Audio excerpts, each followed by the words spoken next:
This is the final post-Super Bowl rankings of every quarterback who started a game this season, based on play from the 2021 regular season and the playoffs. Here are our rankings, numbers 62 to 1. Welcome to Endless Sports. Subscribe now so you never miss out on any of the greatest facts about sports and the latest trending sports news. Let's get into the video. Rank 62, 𝐦𝐤𝐤.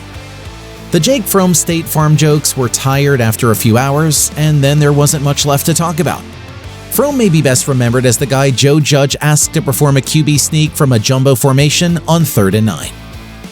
Rank 61, Ian Book. Book, a 4th-round pick in 2021, recently said he hoped to compete to start for the Saints in 2022. I wouldn't expect a player to say anything less, and I wouldn't expect it to happen unless this offseason goes seriously wrong for the Saints. Rank 60, Mike Glennon. Benching Glennon for 𝐦𝐤𝐤 made the Giants' offense worse, so there's that. After 40 starts stretched over 8 seasons, Glennon is probably out of opportunities. His teams have won only once in his last 13 starts, dating back to 2017. Rank 59, Ryan Fitzpatrick. Fitzpatrick suffered a life-changing hip injury after throwing just 6 passes in Washington. It's a huge bummer if his otherwise joyous career ends this way, although it hasn't changed him too much. 9 teams in 17 seasons after breaking in as a 7th-round pick under Mike Martz in St. Louis, Fitzmagic left a legacy unlike any other quarterback of his generation. Rank 58, Brandon Allen. Only 31 quarterbacks have started at least one game in each of the last 3 seasons. Brandon Allen is one of them. Rank 57, Sean Mannion. There were a lot of surprising starting quarterbacks in crucial primetime games late in the season, like when Mannion replaced Kirk Cousins on Sunday Night Football in Week 17. Mannion didn't do that much wrong in the game, but the game was a reminder why Cousins' market value is more $30 million per year. Rank 56, Garrett Gilbert. For the second straight year, Gilbert looked better than expected in an emergency start that he had little chance of winning. Rank 55, Nick Mullins. Mullins started against the Raiders for a short-handed Browns squad in a game just before Christmas with major playoff implications. He was up for the challenge, even if the Browns ran an extremely conservative offense. Mullins is the ideal backup quarterback. He'll give you a shot. Rank 54, Tim Boyle. That famous Boyle arm strength everyone talks about didn't show up in 3 steadily improving regular season starts. Against Atlanta and Seattle, Boyle looked like someone who would stick around for at least a few more years. Rank 53, Mason Rudolph. His one start was the 16-16 tie against the Lions, a game I watched to the very end on NFL Game Pass on a Wednesday morning in mid-November, just so I could confidently tell you months later that Rudolph wasn't very good. He threw hot when he needed touch and missed too many open throws for a conservative player. My doubts about whether that morning was time well spent are similar to my doubts about the Steelers seeing Rudolph as an important part of their future. Rank 52, PJ Walker. The Met Rule Panthers are 2-0 in PJ Walker starts and 8-23 with anyone else under center. While correlation doesn't equal causation here, Walker looked far more comfortable in this one start this season against the Cardinals than during his handful of relief outings. Rank 51, Joe Flacco. It's depressing that Flacco has a strong case as the best Jets quarterback on a per-start basis in back-to-back years. His lone start in 2021 was professional and one of the best performances we saw against the frenzied Dolphins defense down the stretch. Rank 50, Mike White. Mike White mania was one of those weeks that feels like a fever dream in retrospect. An injury on Thursday Night Football against the Colts and a crash landing against the good Bills defense ended the fun, although benching White for Joe Flacco the next week felt harsh. White is now entering his 5th season, and his 400-yard outing against the Bengals could keep him in the league for 5 more. Rank 49, Jordan Love. Between the preseason and 62 regular season pass attempts, we got a better feel for Love as a pro this year. It was a lot of wow throws, a lot of misses, a lot of turnover-worthy plays, a lot of confusion, and a lot of raw potential. He still looked like a rookie, which isn't the greatest sign. Rank 48, 𝐦𝐨𝐫𝐞. Keenum helped the Browns win both of his starts, a Thursday night game against the Broncos and a Week 18 start against the Bengals backups.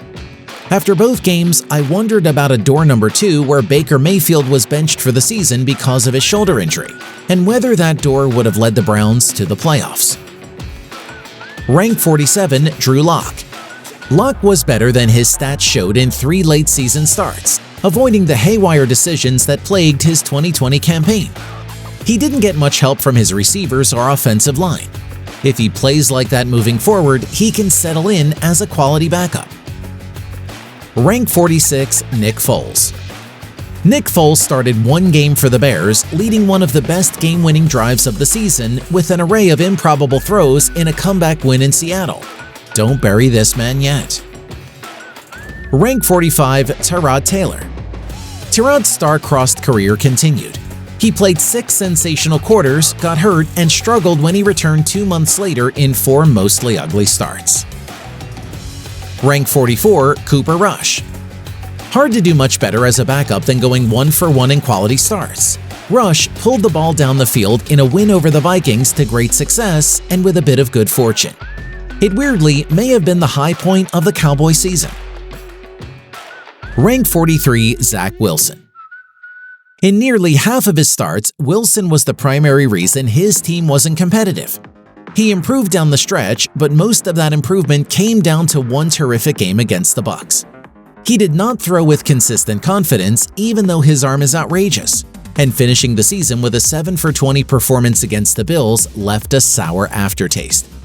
This is a massive offseason for the former number 2 overall pick. Rank 42, Sam Darnold. While these rankings aren't a science, a quarterback's average start is a guiding principle. Some weight is given to players who start more games, but there's just no question that Darnold's average 2021 start was below the level of backups like Trevor Siemian, Geno Smith, and Andy Dalton. Darnold's struggles with pressure and going through reads have only grown worse during his time as a pro. Rank 41, Cam Newton. Cam can still run well, but not well enough to make up for an increasingly limited passing profile. He was an emergency pickup, and his only saving grace was that he played a bit better than the guy the Panthers gave up major picks and money for, who practiced with the team all offseason. Rank 40, Geno Smith. Geno's first extended stretch as a starter since 2014 went just fine, with conservative play calling and tight losses to the Steelers and Saints coming before a near-perfect game against the Jaguars.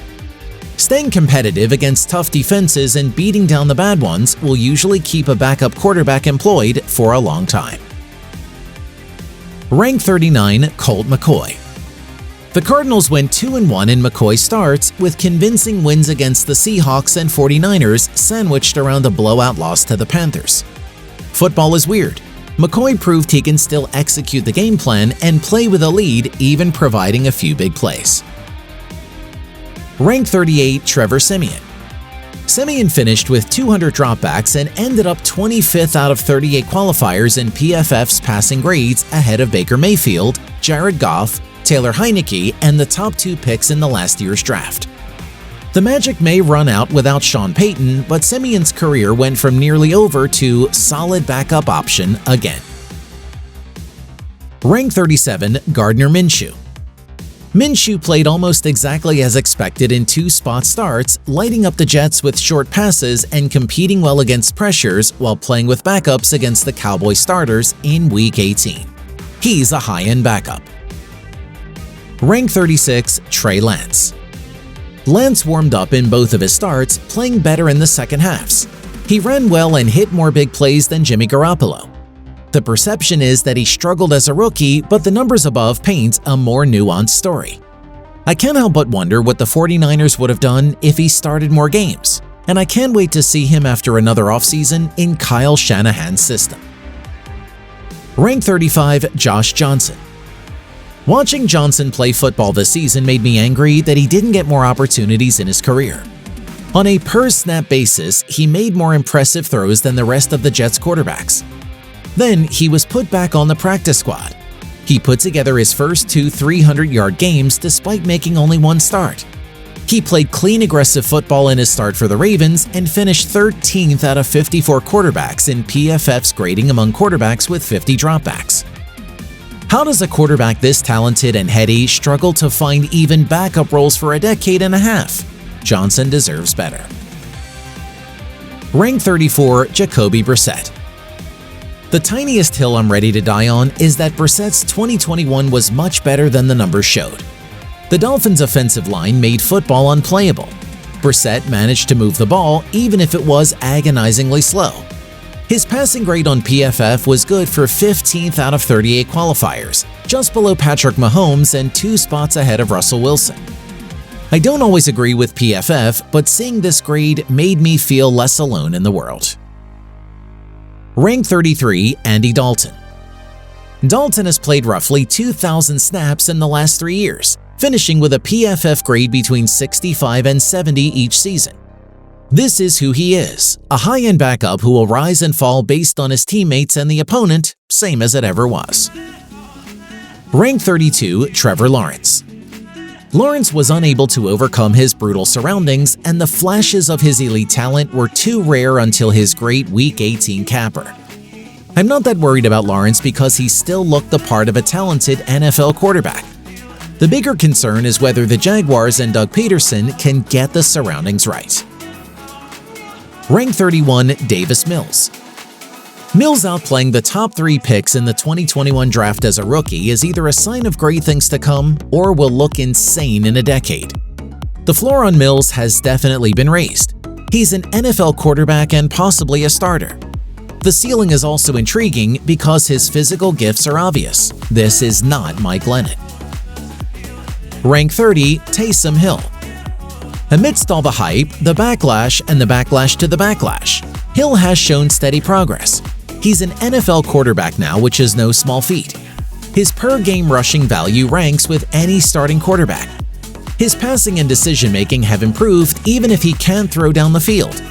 It doesn't surprise me Hill averaged 7.3 yards per attempt, and the Saints won 4 of his 5 starts because he stresses defense, even as he stresses Saints fans. He's a legitimate tricky backup to deal with, which is more than anyone except Sean Payton should have expected. Rank 29, Ben Roethlisberger. Big Ben's playoff outing was typical of his season. The final box score doesn't look bad, but his limitations and desire to throw as fast as possible made the Steelers' offense incredibly limited. The opposite was true for most of his career, with few players accomplishing more while holding on to the ball, waiting for a big play to emerge. Just look at those year-end rankings from 2013 to 17. Ben was a consistent top 5 quarterback during a loaded era at the position. Rank 28, Justin Fields. The tools are there, he ran more than expected, and his deep accuracy came as advertised. Missing 5 starts down the stretch was disappointing, but he's going to be learning a new offense in 2022 anyhow. Wasting a year with Matt Nagy and GM Ryan Pace was predictable, but I'm just as high on Fields now as I was on draft day. Rank 27, Taylor Heinicke. Heinicke probably won't get another season with 15 starts. Then again, I never would have guessed Heinicke's spiritual father, Ryan Fitzpatrick, would have 3 seasons as a primary starter after turning 33. Like Fitzpatrick, Heinicke's self-belief creates a lot of big plays for both his team and the opposition. Rank 26, Tyler Huntley. Huntley's sour finish and close losses to the Rams and Steelers shouldn't distract from his strong body of work in 4 starts and 2 relief outings as a second-year player. He's already one of the best backups in football and may develop into a mid-tier starter elsewhere, like Tyrod Taylor once did when he left Baltimore. Rank 25, Baker Mayfield. Mayfield's year-end rankings reflect a career that is ping-ponged between incredible promise and sub-mediocre play. Mayfield hasn't proven he can lift his surroundings, and he couldn't compensate for his limitations in his 4th season, which were often mental as well as physical. Unlike, say, Kirk Cousins or Ryan Tannehill, it's hard to say which Mayfield will show up in a given week or season. It's tough to build a team around a player like that. Rank 24, Daniel Jones. Nothing validated my take that Jones was playing better than his numbers showed, quite like watching the Giants try to play without him. It's impossible to overstate how poor his protection and coaching have been, and he's shown enough flashes for me to believe he could be an average starter. Whether he can be better than that is the question the Giants need to answer. Ranked 23, Jared Goff. Goff may do with a ragtag group of receivers led by 4th-round rookie Amon-Ra St. Brown and a bunch of castoffs. A strong offensive line and aggressive coaching staff give Goff a chance to improve in his second season with the Lions, but he's settling into a career as a starter just below the Dalton line. If Goff is your guy, the search continues for the guy. Ranked 22, Tua Tagovailoa. I'm not trying to let Tua's final month completely eradicate what came before it. Tagovailoa proved he was an NFL starting quarterback in his second season, which is no small feat for a player with physical limitations. He was drafted into a chaotic situation and is the only quarterback who is jealous of Joe Burrow's offensive line. Like Alex Smith, Tua will mostly win at the margins and needs the right coach to maximize his strengths. Mike McDaniel looks like that right coach. Ranked 21, Jameis Winston. If Jameis stayed healthy enough to make more than 7 starts, he probably would have finished in the top 15, and the Saints probably would have finished in the playoffs. He erred on the side of being too conservative under Sean Payton, just starting to loosen up before the injury. My guess is that the Saints aim higher than bringing Winston back, but they could do worse. Ranked 20, Jimmy Garoppolo. Only Jimmy G could reach the NFC Championship game and see his ranking fall. He didn't have a PFF grade above 70 in his last 5 starts, with 3 big-time throws and 13 turnover-worthy plays in that span. It wasn't always like this. If the 49ers had 2017 or 2019 Jimmy G playing for them this year, they might just have won the Super Bowl. Ranked 19, Carson Wentz. The Colts built an above-average offense around Wentz's limitations, but his throw-to-throw inaccuracy and inconsistent decision-making made his 2021 season a lot worse than his counting numbers indicate. It's a bad sign for Wentz's future if Frank Reich gives up on him. Rank 18, Teddy Bridgewater. If I was to guess Teddy's numbers for the season before it started, they might have looked like the stats above. He did his job, and the formula could have worked if the Broncos' defense didn't struggle to get off the field, sinking to 21st in DVOA. Teddy finished 7th in EPA-CPOE composite, a sign he was accurate and picked up a lot of unflashy first downs. He's the new median for the Dalton scale, a balm for any team that wants to improve its quarterback play to average. Rank 17, Jalen Hurts. Hurts, saving his worst start of the season for the playoffs, knocks him down a few spots. He held the ball, didn't see the field, and didn't shoot straight against the Bucs. That doesn't erase the gains that came in his other 15 starts, where his pocket passing took a huge step forward. His running ability gives him a high baseline, and he's a solid starting quarterback at worst, which is quite a find for a highly criticized second-round pick. Rank 16, Mac Jones.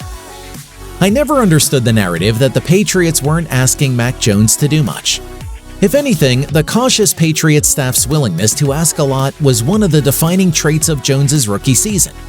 He was running a hurry-up offense while throwing the ball 40 times in the rain against Tom Brady by Week 4. Immediately stepping in as a league-average starting quarterback on over 600 dropbacks is usually a sign of great things to come. Jones needs to get stronger, but that's attainable. His already excellent pocket movement and accuracy are harder to learn. His ceiling looks higher than most analysts expected, Kyle Shanahan excluded. Rank 15, Matt Ryan.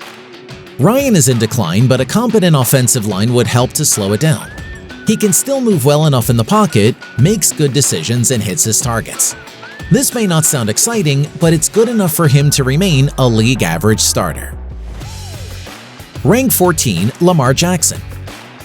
Lamar looked like an MVP candidate through 5 weeks, then hit the roughest stretch of his career, including 4 missed games. Ravens GM Eric DeCosta said in January they are working at Lamar's pace on a new contract in an unusual negotiation, because Jackson is representing himself. It feels like a matter of when, not if, Jackson gets his money. Rank 13, Kirk Cousins. Cousins' year-end rankings are consistent. This is the 3rd time he's finished exactly 13th. His streaky play within seasons is anything but steady. Just when Cousins had the cognoscenti talking up one of his best years, the Vikings asked Cousins to be more aggressive down the stretch and he struggled. Rank 12, Ryan Tannehill. Tannehill's divisional round performance wasn't quite as bad as I remembered upon rewatching, but it did sour an otherwise rock-solid season. He held the ball too long and threw late after staring down a receiver on his last interception, a shortcoming that has plagued him throughout his career. It doesn't surprise me the Titans are standing strong behind him as their starter. Even if there are limitations, Tannehill made his teammates better this year, especially one of the worst pass-blocking offensive lines in football. Rank 11, Russell Wilson. That's 2 straight up-and-down seasons for a player who had previously been a model of consistency. After last season's second-half swoon, Wilson was unspectacularly efficient early this season, missed 3 starts, suffered through the worst month of his career, and then finished strong. The missed games and slump knocked him down 3 spots or so, but he played like a top 10 quarterback to begin and end the season. Rank 10, Derek Carr. Carr's sluggish end to the regular season mostly continued in the playoffs, where he dropped back 58 times to gain 282 net passing yards against the Bengals in a wild card loss. There were a few awareness issues in the game, like throwing short of the goal line with the season on the line. Still, Carr solidified his standing as a borderline top 10 starter. He pushed the ball downfield more without making more mistakes. That trend line of year-end rankings above is hard to miss. Rank 9, Dak Prescott. Dak's play sunk after a Week 6 calf injury, but his struggles ran deeper than the injury. I wouldn't say it lingered as long as people gave me the excuse of it, Prescott said on the 𝐦𝐤𝐤𝐬 Show during Super Bowl week. I went through a period of time during the season where I just didn't play my best ball. After Prescott's fast start to the season, his inaccuracy and tentative play made for one of the most inexplicable stories in the entire league. He still mixed in enough Buffalo games to finish with strong stats, but the bar is higher for Prescott considering his teammates. Rank 8, Kyler Murray. Kyler would have fallen in the rankings more for his playoff performance, but there weren't logical candidates to jump him. Still, there is a big drop-off from the top 7 at the position this year. Murray was as good as any quarterback through 7 weeks, but his play was sporadic after he missed 3 games with an ankle injury. It often felt as if the Cardinals relied on Murray to create incandescent plays on his own. Otherwise, the offense got stuck in quicksand. It's clear the team is not thrilled with Murray's maturity, and the feeling is probably mutual. Rank 7, Patrick Mahomes. This is a ranking based on this season alone. If I was picking one quarterback for the next season, the next 5 seasons, or the next 10 seasons, I'd take Mahomes. But this was an uneven Mahomes campaign. It was less of a roller coaster for the regular season like Josh Allen's and more consistently ragged. Mostly efficient ball with a few too many turnovers early and too few big plays until the end. Let's talk about that end. Mahomes entered the matrix for 10 nearly flawless playoff quarters, and then he became the primary reasons the Chiefs self-immolated in the AFC Championship game. He was set to reach another level, and I could not be more surprised by how suddenly and swiftly he fell. Rank 6, Joe Burrow. Burrow's wild ride is another reminder of how impossible it is to evaluate quarterbacks. His worst 3-game stretch of the season may have been his final 3 playoff games, yet he was simultaneously the main reason his Bengals kept playing, notching their first 2 road playoff wins in franchise history. His arm strength and processing both took huge leaps in year 2. The offensive line made the position nearly unplayable in the postseason, and Burrow needed to be perfect on Super Bowl Sunday. He wasn't, but that doesn't change how far he came this season. Rank 5, Matthew Stafford. Stafford got a smidge too much credit during a regular season in which his week-to-week consistency didn't match his numbers. Now, Stafford is weirdly not getting enough credit for elevating in the playoffs. This was easily his best 4-game stretch of the season. It came against 3 challenging NFC defenses and without 2 top wideouts and his tight end by the second half of the Super Bowl. Yes, there was the drop by 49ers cornerback 𝐥𝐤𝐤𝐞, but Stafford cut way down on his turnover-worthy plays, only 1 per game. and hit a way higher percentage of big-time throws in the playoffs. If he played that well through the regular season, he'd have contended for MVP. Instead, he'll have to settle for knowing he played his absolute best in the moments that mattered most.